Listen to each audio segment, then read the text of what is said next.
येत्या 25 जुलै रोजी होणारी आषाढी यात्रेच्या निमित्ताने पंढरपुरामध्ये लाखो भाविक येत असतात। चंद्रभागेचे स्नान आणि विठुरायाचं दर्शन हे खरं तर या भाविकांचं मेन उद्देश असतं। चंद्रभागेच्या स्नानाला आलेले भाविक नौका विहार करत असतात, त्याचबरोबर ह्याच नौकेतनं ते विष्णुपदालाही जात असतात, गोपापुरालाही जात असतात।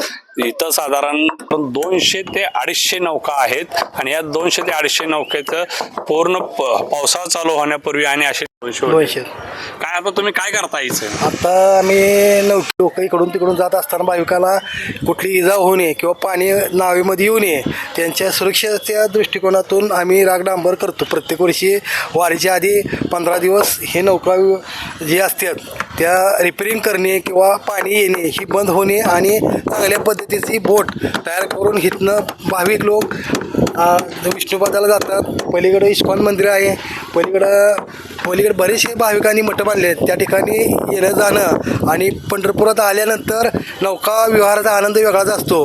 आणि पूर्वपरंपरेत चालत आलेला आहे की आत्ता हा व्यवसाय नसून जेव्हा नव्हते चराचर तेव्हा होते पंढरपूर, अशी आख्यायिका असणाऱ्या ह्या पंढरपुरात चंद्रभागेला अनन्य साधारण महत्त्व आहे। आणि तो जवळजवळ 900 लोक आमचे 200च्या पाठीमागं 5000 लोक कुटुंब या ठिकाणी जगतात।